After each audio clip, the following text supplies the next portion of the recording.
Bismillahirrahmanirrahim. Saudara banget, para perwira angkatan udara dan saudara-saudara hadirin sekalian. Assalamualaikum warahmatullahi wabarakatuh.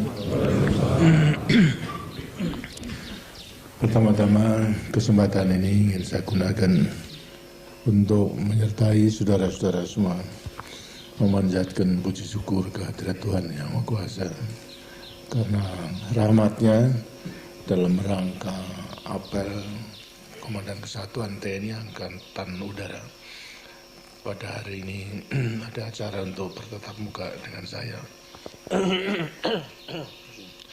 khususnya di Tapos ini, karena itu saya sampaikan selamat datang di Tapos ini.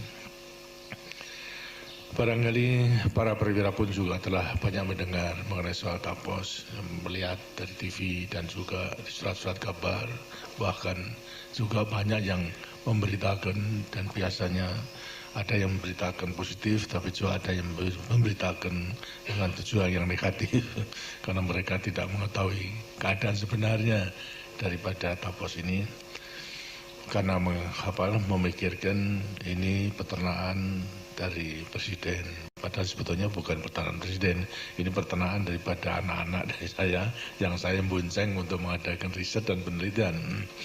Dengan sendirinya lantas sekarang digambarkan adanya istana yang mewah, kemudian lantas adanya, karena terlalu jauh dari mana, dari Jakarta, adanya helipad dan sebagainya, kemudian kolam renang, dan juga ada golf course khusus untuk olahraga golf di Tapos ini.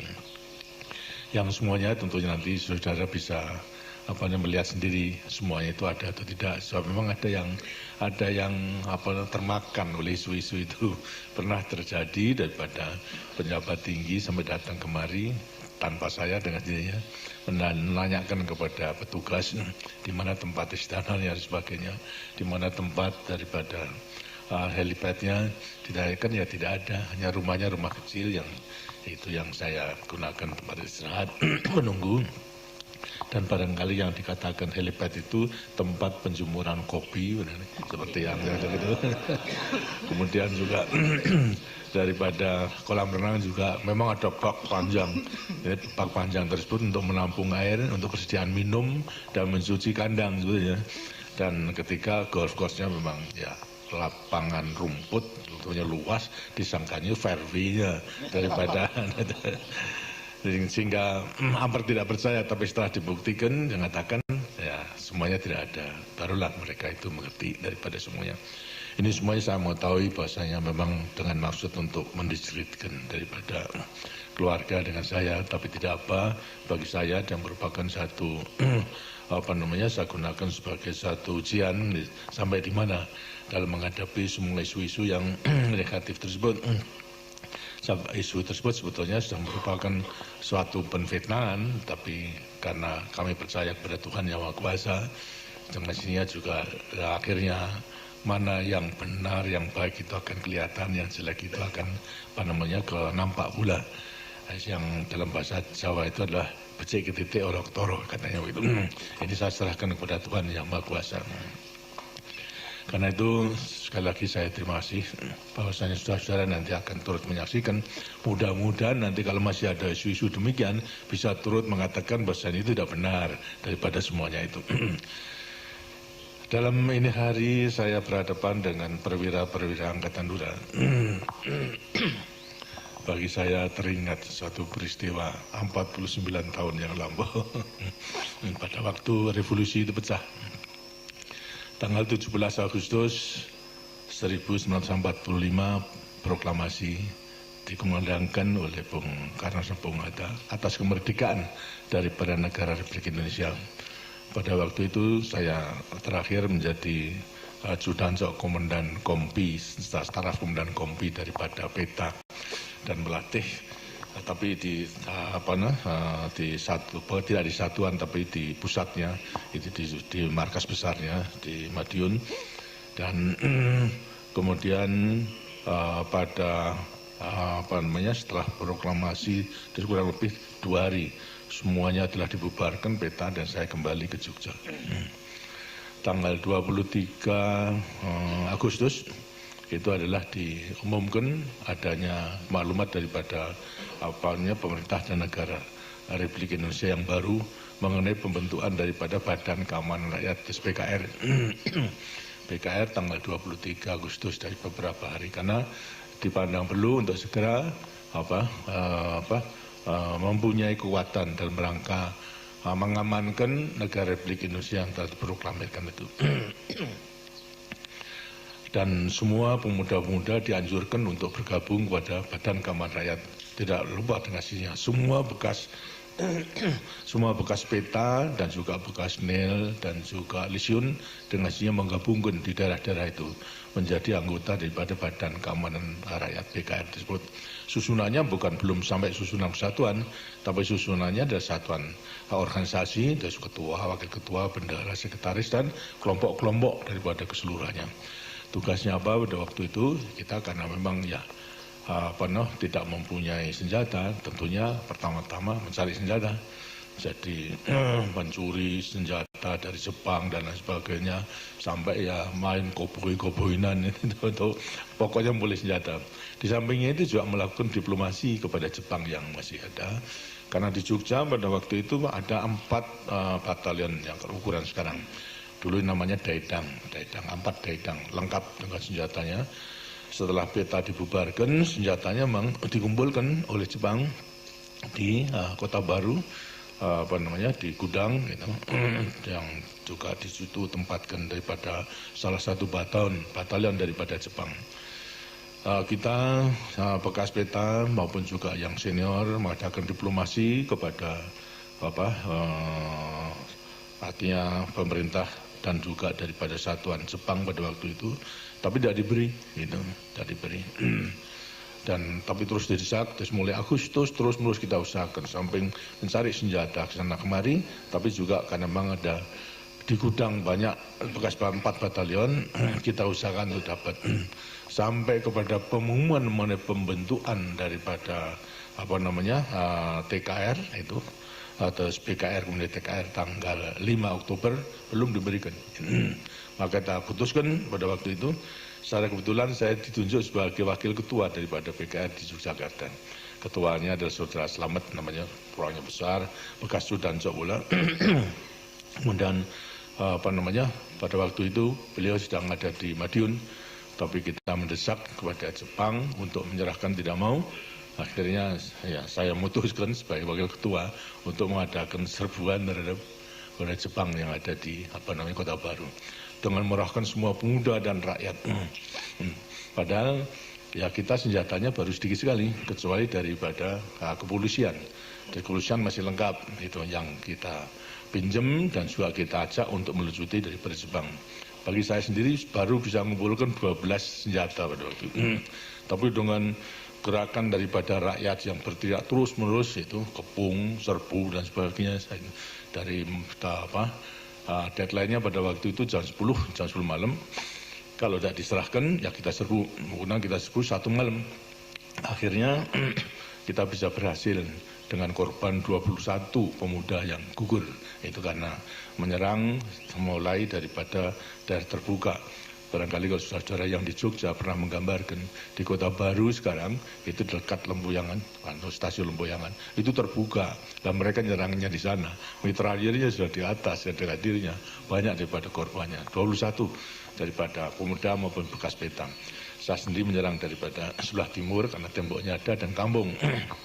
Tapi syukur alhamdulillah bisa berhasil, akhirnya mereka menyerah. Dan akhirnya yang kita usahakan senjata. Jadi gudang kemudian kita buka, lantas kita angkut menuju ke benteng di muka gedung negara tersebut. Di sana kita kumpulkan, maksudnya agar supaya nanti segera bisa kita susun satuan-satuan tempur dengan perlengkapan. Minimal adalah 4 batalion itu, termasuk senjata beratnya, senjata ringan, kemudian lantas senjata pendek, maupun juga mitrailleur, mortir dan sebagainya, kita bawa ke sana. Kurang lebih sampai jam 2 pada waktu itu sudah selesai. Lantas saya kembali ke ke benteng tersebut. alangkah terkejutnya saya.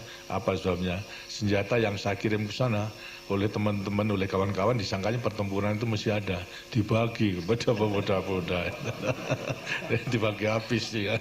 Sehingga saya betul-betul nangis pada waktu itu. Sedang memang saya rencanakan untuk menyusun pasukan. Atas gimana? Di tangan daripada pemuda, tapi senjata ringan saja, senjata brand sampai kepada mitrailleur dan mortir tidak. Tapi yang penting justru daripada senjata ringan itu. Secara kebetulan kemudian terjadi peristiwa di Semarang.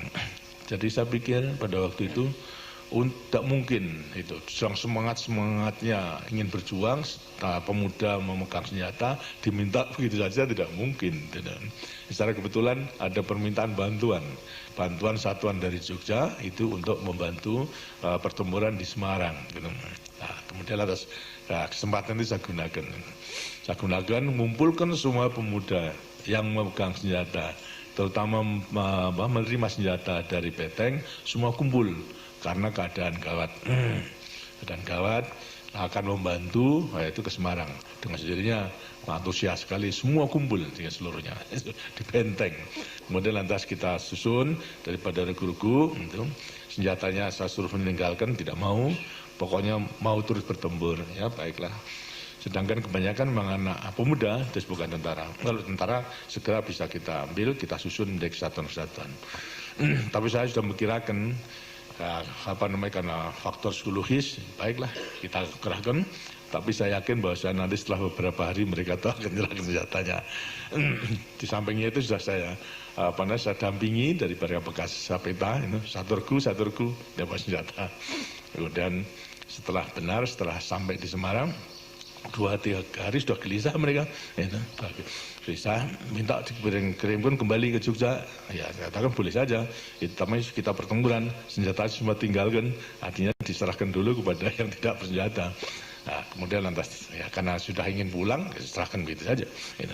Sehingga demikian, dengan cara demikian senjata yang di tangan pemuda seluruhnya bisa kita ambil kembali tanpa ada kericuan, dan senjata bisa kita kumpulkan, kemudian kita bentuk dari batalion-batalion itu. Gitu. Saya diberi kepercayaan membentuk satu batalion yang namanya Batalion 10. Kemudian setelah kembali dari Semarang dan menyusun batalion itu, di Jogja masih ada gitu, kekuatan Jepang yang belum dilucuti. Ialah kekuatan Jepang karena ini adalah angkatan darat, sedangkan yang ada di Muguwo itulah angkatan laut, bukan angkatan laut itu Kaigung, angkatan laut masih lengkap. Kemudian lantas karena kita memang juga masih memerlukan senjata dan sekaligus Jepang agar supaya kita lucuti. Nah, kemudian saya putuskan untuk mengadakan serangan yang kedua, yang tadinya di Kota Baru, sekarang di Muguwo tersebut. Kita adakan serangan senja, jadi malam, sore hingga malam itu selesai. Nah, kita serang mulai jam 4 bergerak 4 sore dan jam 6 mendekati maghrib, dan setelah maghrib itu selesai, sehingga semua bisa kita lucuti. Dan di sana memang masih mereka melakukan kegiatan pendidikan penerbang, pesawat-pesawat terbangan itu masih ada. Malam itu juga kita kirim, terus ketua sudah PKR sudah datang, itu saudara Mas Slamet, kemudian lantas sekarang mencari saudara Adi Sucipto di Salatiga, itu cari maksudnya ya untuk masih mencoba. Nah, kita sudah memperkirakan akan bisa merebut itu, kemudian lantas sekarang bisa terbang atau tidak, ini bisa. Kemudian pagi hari, sore, malam, kami bisa kontak dengan Jepang yang ditahan, daripada teknisinya bisa saya tahan itu, untuk kemudian pagi-pagi benar-benar ke lapangan, ke landasan. Mereka masih tadinya sibuk memperbaiki daripada pesawat-pesawat latihan, dan memang masih ada yang bisa terbang itu.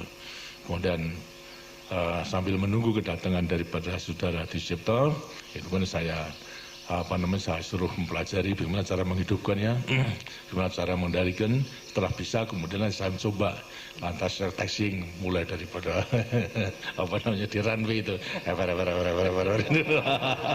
tapi hanya testing saja, tidak bisa terbang, Kemudian setelah begitu jam 7 seperempat dan setengah 8 sudah datang, betul. Sudah pakai petnya terbang itu sama sarung tangan. Entah saya saya baru pertama kali itu kenal, yang sudah kenal adalah Saudara Slamet itu, Omar Slamet. Kemudian lantas saya serahkan ini keadaan begini, ini kira-kira masih bisa terbang enggak? Gitu. Dia memeriksa dan sebagainya. Saya mengatakan ini justru saya coba ini, saya tahu ternyata. Gitu. Lantas dia mencoba, akhirnya katakan berani terbang. Coba nih, kita sudah berdebar-debar, wah bisa terbang atau tidak, itu akhirnya terbang betul. Wah kita senang jauh kan, Saudara Adi Sucipto terbang yang pertama, kemudian lantas terbang berikutnya untuk memperingati hari Sumpah Pemuda tanggal 28 Oktober. Lantas pada saat itu jangan saya serahkan ini saudara, itu saya di sini tidak mencari pesawat terbang, tapi mencari senjata sama Jepang itu. Pesawat terbang lain yang ada saya serahkan kepada saudara dengan pemuda-pemuda udara pada waktu itu telah dibentuk, terserah mau diapakan itu. Dan seluruhnya saya serahkan gitu. Masih ada puluhan pesawat terbang. Dan saya lantas tidak mengurusi itu, dan kemudian sebagai modal untuk membentuk daripada satuan udara di Yogyakarta. Saya serahkan seluruhnya pada saudara Adi Sucipto. Dan ternyata juga sifat kepahlawannya maupun juga daripada perjuangannya segera membentuk adanya kadet-kadet muda, sehingga dengan pesawat tersebut juga mampu untuk melakukan serangan terhadap Ambarawa, walaupun mortirnya mau bomnya di pangku katanya, tapi semangatnya luar biasa daripada muda. Dan juga daripada semangat daripada saudara Adi Sucipto dengan yang satunya saudara Abdurrahman barangkali, yang berusaha menerobos artinya blokade daripada Belanda dengan pergunakan Dakota, bisa menerobos sampai kepada Burma dan juga India, dan pada waktu itu persis bisa kembali hanya kurang berapa menit saja itu sudah kedatangan daripada Cocor Merah kan tadi ya, dari Mustang itu ditembak jatuh di Jogja. Ini pula menunjukkan kepahlawanan daripada bibit-bibit daripada Angkatan Udara, di mana saya pada waktu itu sudah menjadi komandan brigade itu di Yogyakarta. Jadi dengan demikian maka kita melihat bahasanya benar-benar dengan alat yang sederhana toh menimbulkan semangat pejuang yang begitu besar itu, dan berusaha tidak hanya melawan di darat, tapi juga dan kemampuan daripada kolega-kolega di Angkatan Udara itu betul juga menunjukkan itu kemampuannya untuk mendidik itu perwira-perwira atau kadet-kadet atau penerbang, dan juga merobos daripada blokade daripada Belanda, dan berhasil sudah sampai, hanya kemudian mau mendarat dapat diserang oleh Belanda sampai jatuh dan gugur sebagai pahlawan yang kemudian tetap kita kenang. Ini antara lain tentunya juga akan tetap menjiwai, artinya akan mewarisi daripada para perwira-perwira Angkatan Udara sekarang, daripada jiwa dan semangat daripada para pejuang-pejuang yang terdahulu itu. Dan sekarang walaupun para perwira-perwira generasi sekarang dan seterusnya tidak akan mengalami perjuangan seperti perintis-perintisnya, tapi jiwa dan semangat perjuangan itu dengan sendirinya diwariskan. Dan semua ini ada terpatri di dalam Sabta Marga dan Sumpah Prajurit dalam Sabta Marga. Jadi pada Sabta Marga semua prajurit memberikan bekal kepada semua anggota Tentara Nasional Indonesia baik darat, laut, udara maupun ABRI kan termasuk polisi, adalah jiwa dan semangat daripada perjuangan pendahulu-pendahulu kita atau perintis dan pelopor-pelopor daripada pembentukan Angkatan Bersenjata Republik Indonesia. Kalau kita memang menyelami bahasanya warisan itu adalah tidak hanya jiwa prajurit yang profesional, tapi juga jiwa pejuang. Terus diwariskan jiwa pejuang, coba sebagai pejuang prajurit, prajurit pejuang. Dan ini semua terpatri di dalam Sabta Marga itu. Kalau kita melihat atau mendalami daripada marga ke-1, ke-2, dan 3, jelas itu jiwa kejuangan itu diwariskan pada kita. Sedangkan marga ke-4, 5, 6, 7 adalah jiwa keprajuritan, jiwa prajurit profesional. Pertama mengenai marga ke-1 daripada Sabta Marga yang mengatakan kami warga negara kesatuan Republik Indonesia yang bersendikan Pancasila. Yang berarti jelas bahasanya kita masing-masing sebagai Tentara Nasional Indonesia selalu berpegangan sebagai warga negara itu, negara kesatuan Republik Indonesia yang bersendikan Pancasila. Jadi Pancasila sebagai sendi negara kesatuan Republik Indonesia itu betul-betul harus kita pegang teguh. Kemudian yang marga kedua adalah kami patriot Indonesia, pendukung serta pembela ideologi negara yang bertanggung jawab dan tidak mengenal menyerah. Betapa kesetiaan yang harus kita buktikan terhadap kesetiaan terhadap Pancasila tersebut. Kemudian adalah marga ketiga kalau tidak salah kami kesatria Indonesia takwa kepada Tuhan Yang Maha Kuasa serta membela kebenaran dan keadilan. Ini pun juga demikian, kita selalu berpegang teguh kepada iman dan takwa kita kepada Tuhan Yang Maha Kuasa. Selalu kita gunakan sebagai gandulan atau sebagai pegangan dalam mewujudkan jiwa dan semangat kejuangan sebagai pejuang itu. Dan terhadap Pancasila benar-benar kita itu tidak boleh main-main. Jangan kemudian lantas sekarang ya dianggap ya hanya disuncapkan saja tapi tidak akan dipraktekkan. Seharusnya memang dipraktekkan dengan sebaik-baiknya. Nah sekarang kalau memang demikian tentunya juga itu lantas kita berpegang teguh mengakui Pancasila sebagai sendi negara.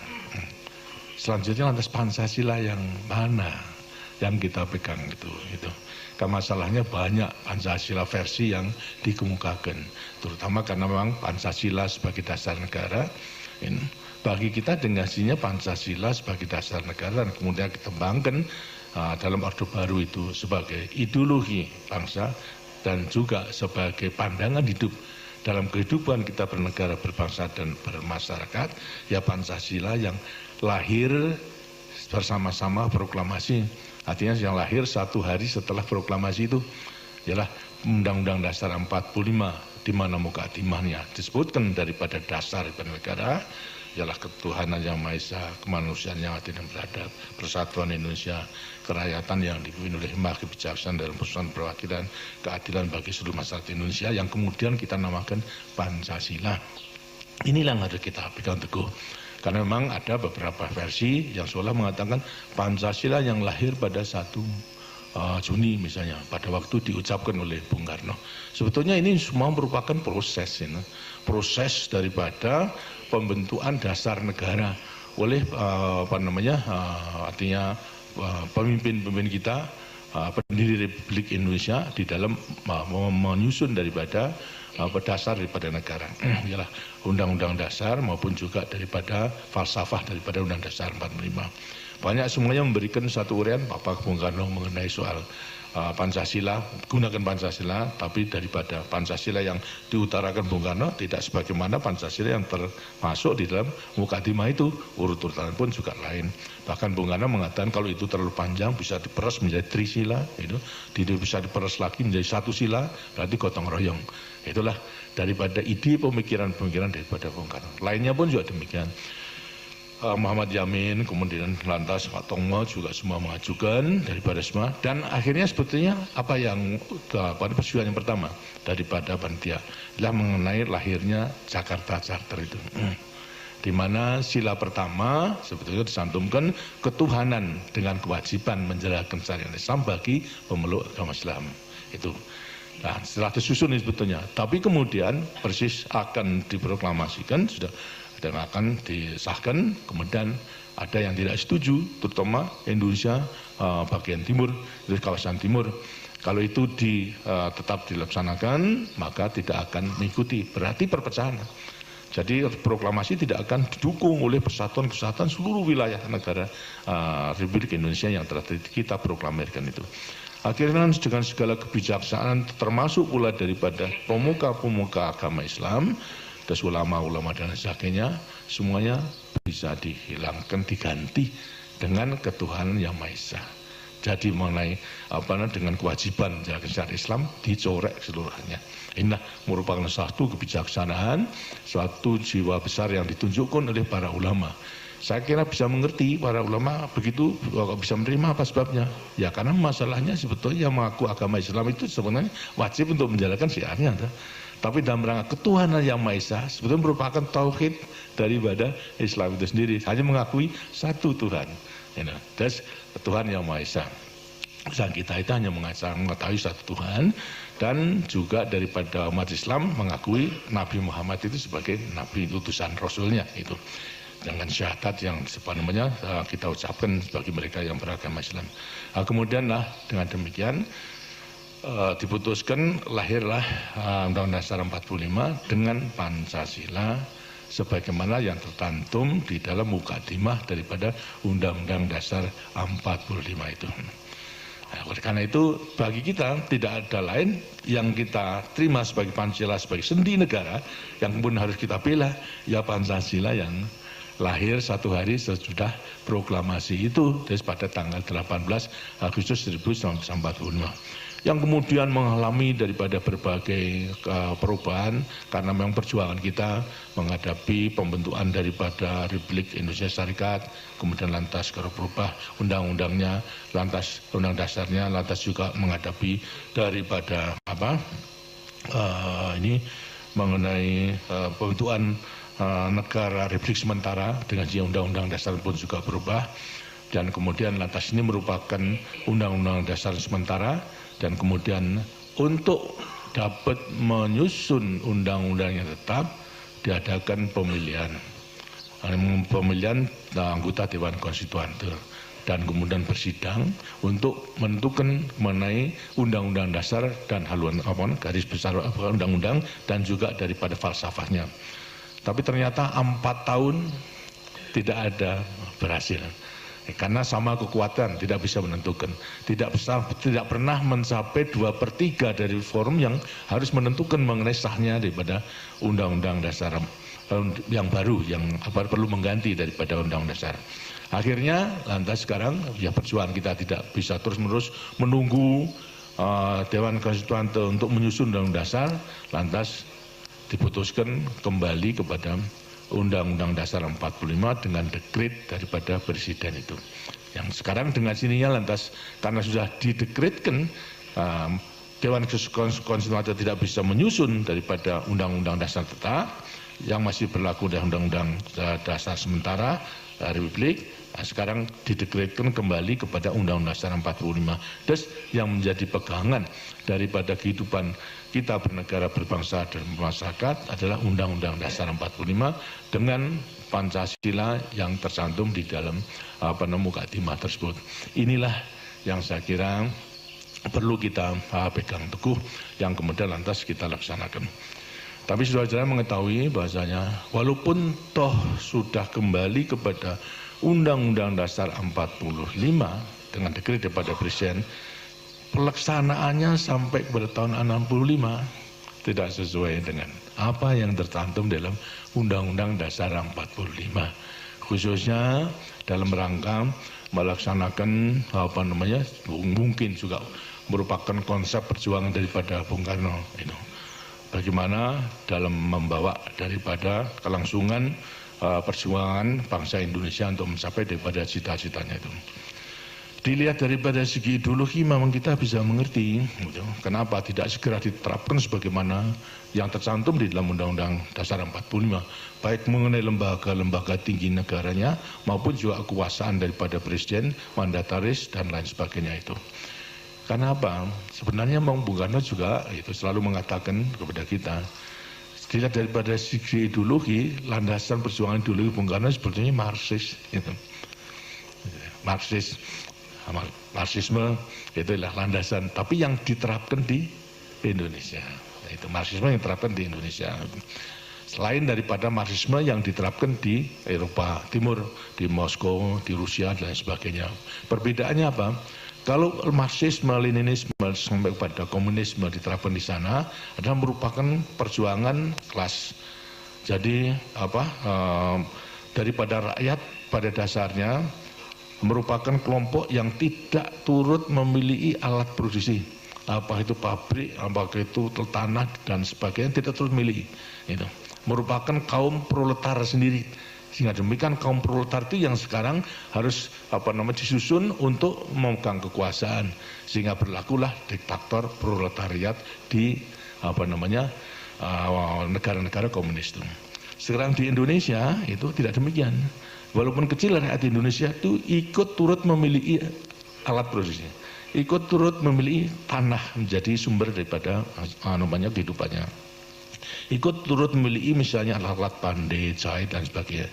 Terus lain. Ini digambarkan oleh Bung Karno sebagai seorang yang namanya marhen. Marhen itu adalah sepetani yang mempunyai sawah kecil. Karena itu lantas sekarang untuk menerapkan itu diterapkan seperti keadaannya si petani namanya marhen itu, lantas sekarang Marxisme yang diterapkan di Indonesia adalah marhenisme. Tapi pada dasarnya adalah Marxis. Karena itu dalam mempraktekkan mengenai setelah kembali dekret Presiden 5 Juli itu 59, bahasanya ya tidak meninggalkan daripada jiwa dan semangat Marxis itu. Buktinya apa? Buktinya adalah lantas kemudian mengembangkan daripada perjuangan beliau mengenai mempersatukan semua kekuatan dan ideologi. Diajak semua kekuatan dan mempunyai ideologi itu dalam pesta satu meja, itu yang kemudian lantas bersama-sama untuk mencapai cita-citanya. Gitu. Nah, dalam rangka inilah kemudian lantas timbul Nasakom itu, nasionalis, komunis dan agama itu. Nah, ini yang kemudian menjadi pusat daripada kuat pemikiran Bung Karno. Dan ini sudah saya saya ketahui sejak tahun 58. Pada waktu saya menjadi Panglima Divisi Diponegoro. Pada waktu itu beliau mengunjungi daerah dalam rangka saya sebagai penguasa perang, saya mendampingi beliau di mobil dari Banteng, Banteng sampai kepada kota tempat penginapan. Banyak saya laporkan soal keamanan.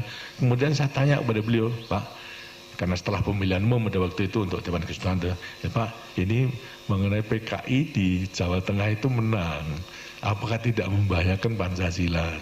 Saya menanyakan itu. Karena ideologi Pancasila sama ideologi daripada komunis dengan sini akan mendirikan negara komunis juga.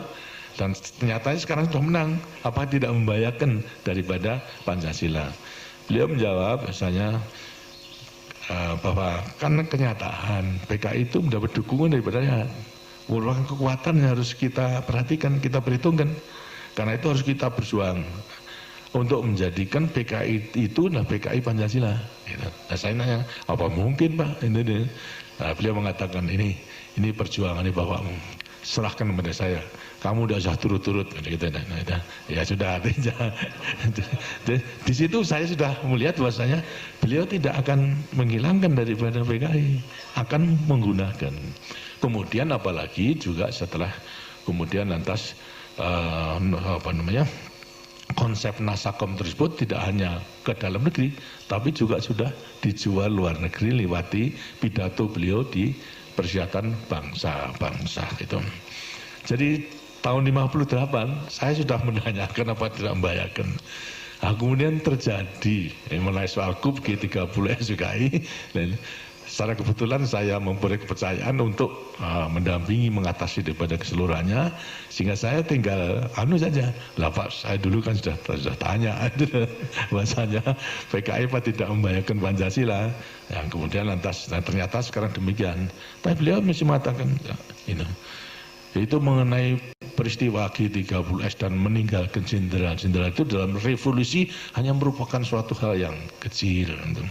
Yang kita juga agak deg-degan, agak mosok meninggal gugurnya daripada jenderal-jenderal hanya merupakan suatu kejadian yang kecil. Baiklah gitu. Tapi bagi saya bukan jenderalnya, benar-benar PKI komunis itu sudah mengancam Pancasila. Itu bagi saya. Tapi bagi beliau adalah masih berusaha pada konsepnya untuk mempersatukan daripada ideologi. Karena itu setelah G30S konfliknya itu timbul dalam mengatasi situasi demikian. Ada perbedaan di antaranya konsep rakyat mengharapkan, menginginkan PKI itu dibubarkan karena sudah berulang-ulang untuk mengadakan kup dan sebagainya. Sedang Bung Karno itu adalah tetap ingin mempertahankan daripada PKI dalam rangka konsep nasakomnya itu. Ini semua tersirat di dalam dialog saya secara empat mata di antara beliau dengan saya itu mulai 2 Oktober sampai kepada 10 Maret berulang-ulang gitu. Saya terus dimarahi terus saja, tapi saya dimarahi apa boleh buat tapi untuk perjuangan. Tapi saya tidak menunjukkan daripada sifat menentang. Saya menunjukkan bahasanya, Pak, ini rakyat itu masih percaya gitu. Kalau Bapak tidak menentang arus dari rakyat, percayalah gitu. Semua itu masih mendukung untuk menyelesaikan revolusi ini gitu.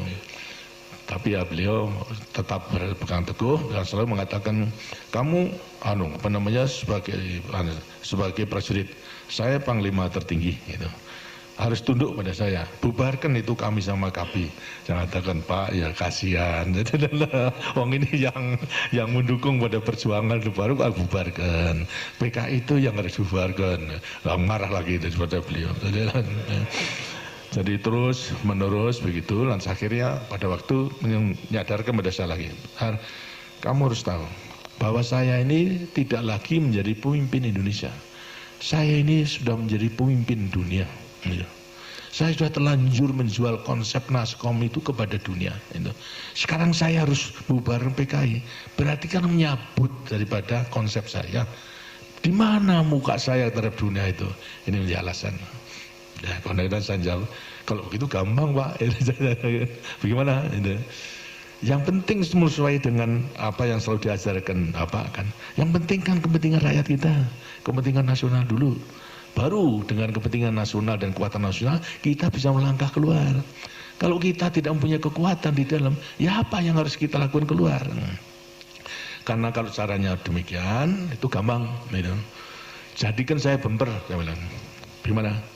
Saya akan bubarkan PKI.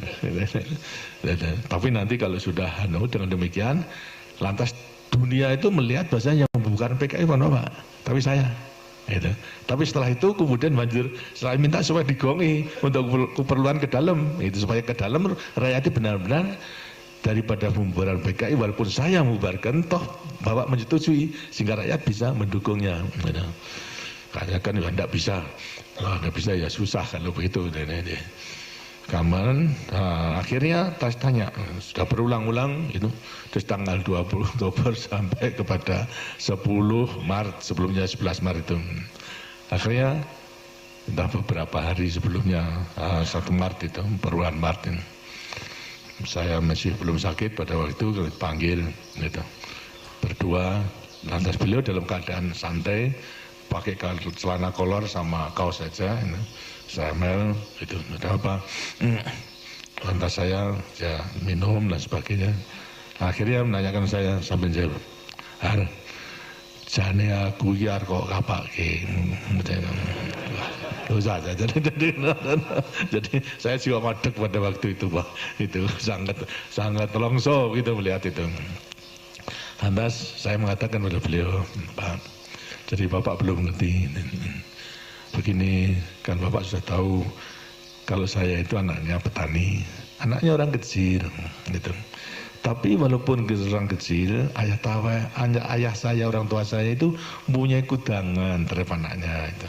Oh boy, begini pesan kepada saya, kalau kau kelak menjadi orang bisa mikul dur mendem jeruk pada orang tua, itu kudangan daripada ayah saya. Ya saya taati. Lah sekarang ini saya sebetulnya memandang Bapak itu tidak hanya sebagai presiden militeris. tidak hanya sebagai panglima tertinggi, juga tidak sebagai hanya pemimpin besar revolusi, itu presiden seumur hidup, tapi juga saya pandang sebagai ayah saya sendiri. Lah saya ini maksud saya mikul dur mendem jeru pada bapak, tapi yang mau dipikul dur mendem jeru tidak mau. Saya kata tenan kok ini. Lah kalau tidak tenan saya dimarahi, sudah tidak mau datang kemari ya. Bolak-balik dimarahi saja. Jadi dengan mulian di sini ada perbedaan antara syarat. Sarannya mengatasi keadaan. Saya mengatakan menampung arus daripada bubar PKI, beliau masih belum, tapi tidak mungkin daripada beliau untuk melaksanakan karena perhitungan ke dalam dan politik ke luar tadi. Dan saya bisa mengerti karena itu saya katakan jadikan saya bembel itu saya bukan PKI, tapi setelah itu bapak ngegoki, ini artinya merestui di setelah beberapa selang. Itu kesimpulannya, dan kemudian masih ragu-ragu nanya. Dan saya memang tidak punya maksud untuk menumbangkan Bung Karno, walaupun teman-teman saya, kolega saya telah mengajak kekuasaan di tangan kita. Kenapa harus kita tunggu-tunggu? Gitu. Buat sekarang sudah kita gulingkan saja. Saya mengatakan, maafkan, saya tidak mempunyai pikiran ke situ, karena saya tidak mau meninggalkan sejarah titik hitam dalam kertas putih kepada kehidupan angkatan perang kita. Saya tidak mau untuk mengajak kepada anak buah untuk merebut kekuasaan, saya tidak mau.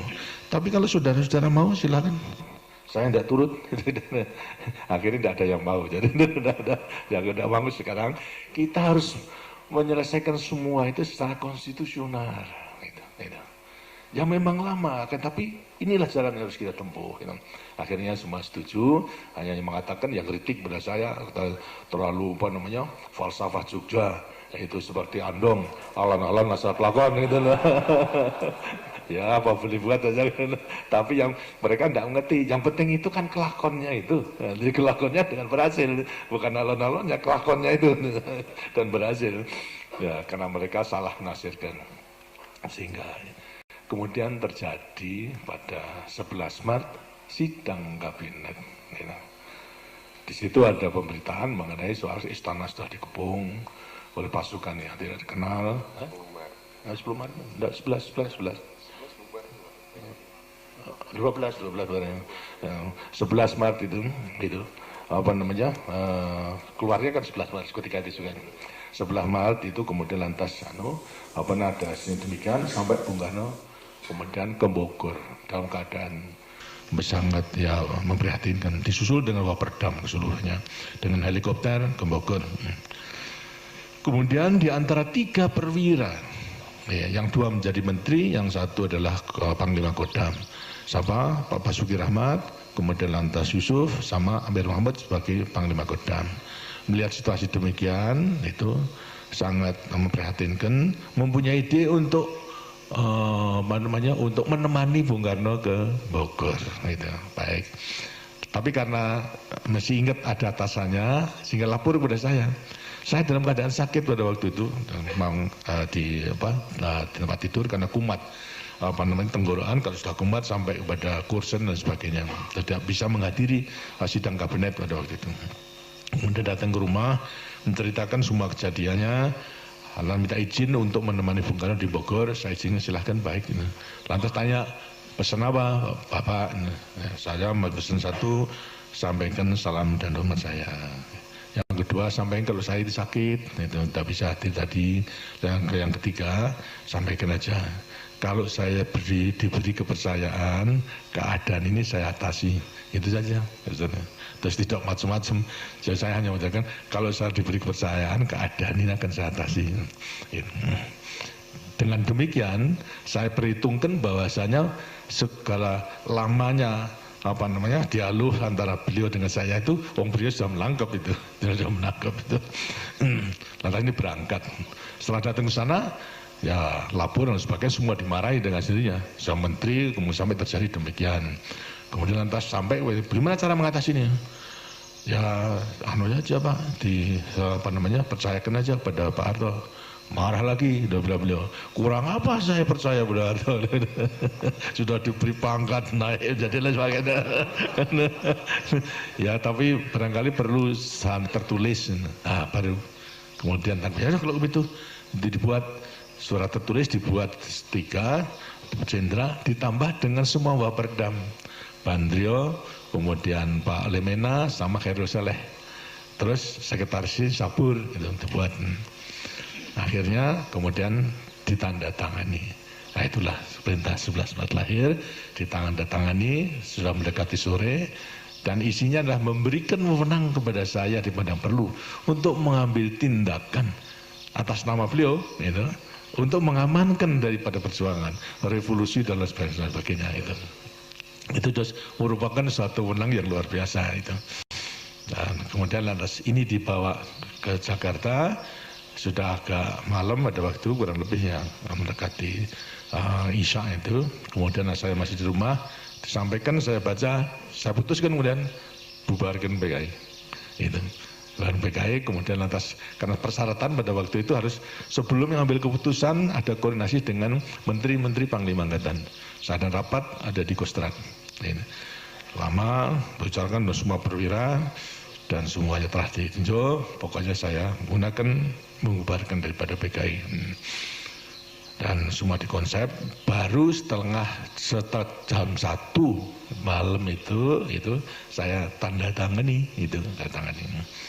Jadi dengan demikian lantas berlaku daripada perintah mengenai pembubaran daripada PKI tersebut ini. Jadi sudah tanggal 12 kalau tanggal 1 itu.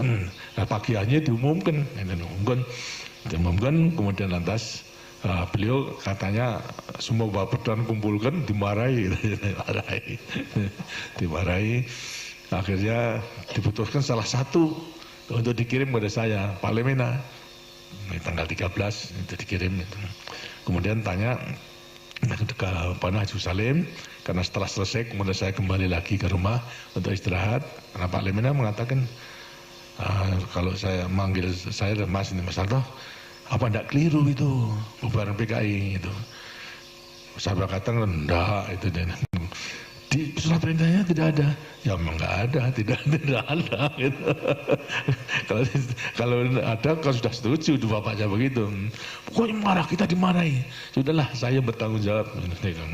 Beliau tahu kalau saya bubarkan PKI, dia tahu. Enggak percaya udah. Kemudian setelah beberapa hari kembali, lantas Bung Karno dari Bogor kembali Jakarta, saya sudah agak baik, saya jemput. Pakai helikopter di muka istana, saya jemput, saya laporkan, Pak, ini keadaan demikian. Terus saya katakan PKI sudah saya bubarkan, itu tinggal Bapak sekarang ngagongi. Saya takir bentar, saya tinggal ngagongi. Ya itu nanti pikir dulu itu. Jadi yang nggak marah beliau. Mau sudah tahu saya ada bubarkan PKI karena mereka jalan yang terbaik itu yang sekarang untuk mengatasi keadaan konflik daripada pada waktu itu. Nah, kemudian lantas berjalan pada suatu saat, kemudian lantas timbul adanya upacara kalau tidak salah mengenai Maulid Nabi bulan Juni waktu itu Maret. Nah, biasa diadakan upacara di istana. Saya menjemput beliau, mengantarkan, dan saya didengar saksikan oleh sekretaris militer Saudara Suryo Sumeno pada waktu itu, bekas Panglima Divisi Diponegoro, mendampingi saya menjawil kepada beliau, Pak, ini kesempatan yang baik untuk ngegongi daripada apa yang setelah saya lakukan. Beliau mengatakan, ya nanti, ya, saya sudah senang, ya nanti akan saya lakukan. Karena dalam amanat tentu ada kesempatan. Saya katakan, tidak perlu bos yang perintah saya. Tapi apa yang dilakukan Harto itu saya mengetahui, itu saja sudah cukup. Ya nanti ini. Nah itu ngantarkan upacara pidato daripada beliau, itu amanat. Enggak keluar, enggak keluar. Kemudian lantas santurin lagi di jalanan di antara istana, tanya, kok enggak keluar Pak? Wah lain kali, wah ya susah gitu. Nah kemudian lantas terjadi daripada satu permintaan daripada MPRS mengenai penjelasan dari Presiden mengenai terjadinya G13 PK itu. Ini diminta dengan bagaimana atau penjelasannya itu. Tapi yang keluar bukan penjelasan, tapi pidato Nawaksara, ya, sebagai Nawaksara yang mengatakan, yang membela daripada konsepnya. Nah kemudian nimbul sekarang sudah merupakan konfrontatif antara presiden dengan legislatif. Lah saya sudah tidak bisa buat apa-apa. Nah, itu. Nah, sampai kepada masih pada waktu itu belum jelas, tapi tidak diterima minta dilengkapi. Gitu. Ya. Masih dilengkapi juga sama saja. Sehingga akhirnya karena tidak diterima, konsekuensinya apa? Ya mandatnya dicabut. Gitu. Nah, kemudian setelah dicabut, bingung siapa ini yang harus melanjutkan daripada ini. Dia mengatakan, ya Pak Harto, enggak, saya tidak mimpi menjadi presiden, tidak mempersiapkan diri menjadi presiden, tidak mempunyai pengetahuan untuk jadi presiden, karena silakan untuk memilih orang lain. Semuanya lantas tidak ada persoalan antara 9 partai tersebut, sehingga akhirnya kembali kepada apa landasan ini. Dalam keadaan darurat demikian, MPRS tidak bisa memilih. Akibatnya akhirnya nanti diputuskan, udah kalau begitu percayakan kepada pengemban TAP MPRS nomor 9. Karena apa? Super Semari telah dikukuhkan oleh MPRS sebagai TAP nomor 9. Terus mempunyai kekuatan konstitusional. Ya. Pengemban Super Semar yang telah ditetapkan menjadi TAP nomor 9 sekarang melaksanakan kefakiman tersebut, diangkat sebagai presiden. Dia katakan, ya karena saya tidak sanggup dan itu memang sebetulnya pengemban TAP MPRS yang ditugaskan, saya minta supaya diangkat menjadi penjabat saja. Gitu. Jadi penjabat itu ada sejarahnya, karena saya tidak menyanggupkan diri untuk menjadi presiden. Gitu. Jadi pengemban TAP MPRS nomor 9 sebagai kelanjutan daripada Super Semar itu sebagai penjabat presiden. Nah, kemudian lantas saya terima yang dilaksanakan setelah 1 tahun dan ternyata kemudian diangkat menjadi presiden. Walaupun juga MPRS pada waktu itu terus tahun 68 terus tahun 67 tidak bisa melengkapi dengan satu GPN, tidak bisa. Lantas wakil presiden juga belum diangkat, hanya presiden saja. Ditugaskan oleh MPRS untuk melaksanakan pembangunan 5 tahun. Inilah sebabnya daripada kenapa sampai MPRS tidak bisa menentukan garis besar negara. Karena pengalaman tidak ada. Mulai dulu itu selalu mengenai haluan negara ditentukan pidato tahunan tiap 17 Agustus daripada presiden itu dijadikan haluan negara. Nah itu kan bertentangan dengan Undang-Undang Dasar 45 toh. Tapi sejarahnya pun demikian, sehingga dihadapkan daripada suatu keadaan yang nggak bisa menyusun, hingga dipercayakan kepada Presiden Mandataris untuk melaksanakan pembangunan 5 tahun dan seterusnya. Ini sebagai suatu gambaran yang saya alami agar supaya saya mengetahui bahwa sejak semula itu kita menjaga. Jangan sampai ABRI itu melakukan satu tindakan-tindakan yang akibatnya seperti kejadian di Afrika, di Amerika Latin itu mengadakan perebutan kekuasaan sehingga sudah terjadi lagi timbul daripada perubahan kekuasaan sehingga akhirnya hanya terus begitu saja. Kita bersyukur alhamdulillah bahwasanya kita bisa mencegah pada waktu itu sehingga memang kita harus lantas sekarang melaksanakan semuanya itu sesuai dengan konstitusi. Karena itu tekad daripada Orde Baru dalam sekarang ini adalah melaksanakan kemurnian daripada Pancasila dan Undang-Undang Dasar 45. Sejak daripada lahir Orde Baru. Karena yang dulu itu seperti saya katakan, itu kenapa sejak proklamasi kemudian lantas Undang-Undang Dasar 45 itu tidak laksanakan.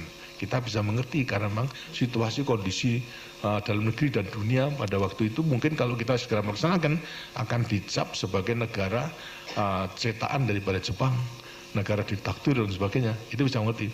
Tapi justru setelah kembali kepada dekret kok masih begitu sampai Nasakom ditegakkan sehingga akibatnya memberi kesempatan kepada PKI untuk menyusun kekuatan dan akhirnya merebut daripada kekuasaan yang kemudian bisa kita tumbangkan itu. Ini hendaknya agar supaya merupakan warisan sejarah yang tetap kita pegang teguh dan selalu akan menjiwai daripada Tentara Nasional Indonesia. Saudara sekalian, pegangan kita tetap di sini pada Sumpah Prajurit jam Sabta Marga. Jadi Sumpah Prajurit Sabta Marga dalam arti juga berpegang teguh kepada Pancasila dan Undang-Undang Dasar 45, jelas Pancasila dan Undang-Undang Dasar 45 yang lahir satu hari sesudah proklamasi. Ini yang pegang teguh. Kemudian barangkali juga saudara perlu mengetahui dalam implementasinya berpegang teguh kepada Sabta Marga itu dalam menghadapi peristiwa G13 PKI. Sebenarnya kita mengetahui bahwasanya Partai Komunis dimanapun juga itu perjuangannya menimbulkan kontradiksi, pertentangan, sehingga ada pertentangan kemudian bisa manfaat untuk musuh daripada kekuatan, dan kalau sudah kuat itu semua lawannya kan habiskan, itu tidak ada yang tinggal. Nah, ini menjadi ciri-ciri daripada mereka. Oleh karena itu kekuatan yang harus disusun dalam rangka persyaratan untuk dapat kemenangan itu ada 3 kekuatan gitu. Satu apa? Satu mengenai kekuatan buruh, itu harus tangannya. Ketua tani itu harus di tangannya. Dan ketiga adalah angkatan bersenjata harus di tangannya. PKI telah bisa menghimpun itu Soksi sama BTI, tapi mana angkatannya belum. Karena itu mereka mempunyai ide dalam rangka konfrontasi dengan Malaysia membentuk angkatan kelima. Itu mempersenjatai daripada buruh sama petani. Karena yang memang tidak bisa, belum dimiliki. Sedangkan daripada angkatan sebagai banyak pejuang dengan sini tidak akan mudah begitu saja. Karena itu ini tidak tercapai sehingga satu-satunya jalan itu sebetulnya karena apa? Terdesak oleh perhitungan waktu. Terdesak oleh perhitungan waktu pada waktu itu apa sebabnya? Terus mereka masih selalu menyandarkan kepada karisma Bung Karno. Desakan unlinen terus kepada Bung Karno itu. Dan pada waktu itu ada berita kalau Bung Karno dalam keadaan sakit. Diramalkan oleh dokter daripada RT, didatangkan, kemungkinan ada 2, lumpuh atau meninggal. Nah, beliau daripada PKI mengatakan kalau ini terjadi sebelum dia kuasa akan hancur. Maka itulah ini sebelumnya terjadi diforsir. Hanya angkatan saja belum, maka mengadakan infiltrasi terhadap angkatan darat yang punya kekuatan yang besar. Dan infiltrasi bukan baru, perwira-perwira yang dikerahkan itu sudah merupakan perwira yang dibina sejak tahun 45, seperti Untung. Itu karena dari Solo. Saya mengetahui bahwa Untung itu batalionnya, Batalan 44, Batalan Tigdo, yang juga saya komandan resimennya pada waktu itu telah diadakan indoktrinasi politik sejak tahun 45 oleh tokoh PKI yang namanya Alimin. Tokoh tertua setelah Tan Malaka itu adalah Alimin, kemudian baru Muso. Ini terus menerus sehingga setelah tahun 45 semua komandan regu ke atas itu politiknya, ideologinya adalah komunis gitu.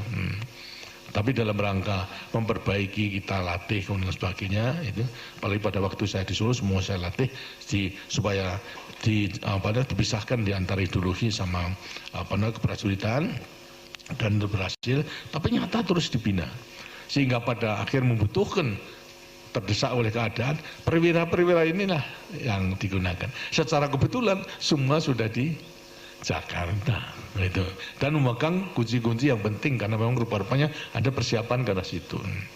Jadi pada waktu pengumuman pertama bahwa Untung melakukan kegiatan itu untuk menghadapi gerakan Dewan Jenderal yang mengadakan coup terhadap Bung Karno, itu saya bisa baca itu Untung itu dulu PKI itu. Tapi dia mengatakan seolah gerakan daripada menghadapi Dewan Jenderal. Dengan Dewan Jenderal sebenarnya tidak ada. Yang ada itu Wanjakti, Dewan Jabatan dan Kepangkatan Tinggi, di mana saya duduk. Ya tidak pernah membicarakan mengenai soal politik, tapi mengenai soal jabatan sama kepangkatan aja. Dari situ sudah mengatakan menyalahgunakan itu. Kemudian lantas terjadi itu pada waktu itu adalah kalau dilihat dari versi kekuatan Saudara-saudara mengetahui bahwasanya susunan Kostrad dulu itu hanya kerangkanya saja. Komando Kostrad, komando tempurnya brigade. Batalon-batalonnya itu masih di kodam-kodam. Kalau diperlukan saja kemudian attach. Tapi kalau tidak diperlukan, saya sudah mempunyai kewajiban untuk melatih mereka itu menjadi kesatuan tempur yang baik. Jadi saya telah ada hubungan dan mereka melatih. Pada waktu menghadapi peringatan Angkatan Bersenjata tanggal 5 Oktober itu tahun 65 pada waktu itu, 3 batalion ditarik ke Jakarta dalam dihimpun dalam satu brigade untuk ikuti parade itu. Batalon 530 dari Jawa Timur, 454 dari Jawa Tengah, Batalon 328 dari Jawa Barat, semuanya parade. Lini antara lain 2 batalon itu telah digait oleh G13PK, tinggal 1 batalon saja. Karena itu saya usahakan supaya dipisahkan, 530 bisa dipisahkan. Tapi 454 tidak bisa, karena saya beri waktu pada waktu komandannya. Komandan batalionnya ada di istana, wakilnya saya panggil, saya beri penjelasan sendiri bahwasanya kamu ditipu oleh Untung ini, keadaannya demikian. Jadi kapalnya supaya sadar, sekarang kembali kepada Kostrad. Saya beri waktu, kalau jam 6 belum menyatakan kembali, ya terpaksa hadapan dengan Kostrad. Gitu. Akhirnya 530 jam 2 itu sudah gabung. Tapi 454 belum, sampai jam 6 meninggalkan. Tapi 2 kompi setelah jam 10 malam dia gabung dan tinggal 2 kompi. Kemudian lantas terus mendukung daripada perjuangan kelanjutan daripada G13PK itu. Jadi saudara-saudara, supaya mendengar bahasanya, sebetulnya daripada segi kekuatan, saya tidak ada kekuatan, hanya kerangka saja. Tapi setelah saya mengetahui Untung yang memimpin, dan saya bisa menilai bahwa ini di belakangnya mesti ada. Kemudian lantas putusan saya pada waktu itu untuk segera membungkem RRI, membungkem RPKD, lantas saya tunda, jangan, sudah biarkan saja. Mereka mengadakan statement supaya rakyat mengetahui bahwa tidak hanya pada menghadap Dewan Sindra, tapi apa yang menjadi tujuan itu, sehingga kemudian mulai melakukan satu penurunan pangkat. Daripada kolonel ke atas turunkan, karena dia paling tinggi Panowusta atau Gotongnya atau itu diturunkan. Jadi saya juga harus turun pada waktu itu. Lantas kedua juga mengenai bentuk Dewan Revolusi, lah sudah itu. Kemudian lantas pemerintah sementara dan sebagainya sudah semuanya leweng. Baru setelah diumumkan, supaya maksud saya rakyat mengetahui apa latar belakangnya itu. Terus politik. Karena itu setelah semua terjadi, jam 6 dikatakan sebelum jam 7 malam duduki RRI, kemudian mengumumkan daripada pengumuman saya dan pidato saya. Jadi di sini saya hanya pegangan pada apa pada waktu itu, soal jelasin pada staf. Saya perhitungkan ini di belakangnya daripada Untung ini PKI pasti. Nah kalau PKI bukan masalahnya mengenai Dewan Sindra, Angkatan Darat, ini pasti akan mendirikan negara komunis. Berarti Pancasila itu dalam keadaan bahaya. Sedang kita sebagai prajurit Sabta Marga harus membela Pancasila. Akan kita biarkan atau gimana? Kalau dibiarkan, daripada doktrin komunis itu akhirnya toh kita akan mati konyol. Coba akan dibunuh semuanya. Lah daripada mati konyol, mari mati sebagai prajurit yang setia kepada sumpah prajurit Sabta Marga. Menurut perhitungan saya, kita harus melawan daripada mati konyol itu. Semua setuju, oke, kita lawan, kita hadapi daripada semuanya itu. Sehingga walaupun kekuatan itu relatif tidak ada, tapi karena saya percaya bahwa rakyat itu akan mendukungnya, dan kesatuan yang tertipu akhirnya juga akan kembali. Nah, untuk mengatasi itu, akhirnya bisa diatasi dengan sebaik-baiknya. Inilah pertama mengenai nilai daripada kesetiaan kita kepada negara dan bangsa yang berdasarkan Pancasila dan Undang-Undang 45, daripada para prajurit yang betul-betul kalau setia berpegangan kepada sumpah prajurit dan Sabta Marganya, tidak akan menjadi masalah. Karena itu selalu saya katakan, itu tidak perlu repot-repot daripada kita menggunakan teori apa-apa, pegang aja lah kepada Pancasila dan juga Sabta Marga. dalam memperbesar pengabdian kita negara pada bangsa. Tidak melihat kepada orangnya, kita tidak ingin didik patuh kepada orangnya, tapi adalah berpegang kepada cita-cita perjuangan kita. Kalau kita patuh pada orangnya itu dalam rangka orang yang mengemban tugas daripada negara dan bangsa itu. Ini saya harapkan dan sekarang memang sudah kita buktikan bahwasanya dalam rangka melaksanakan kemurnian Pancasila dan Undang-Undang Dasar 45.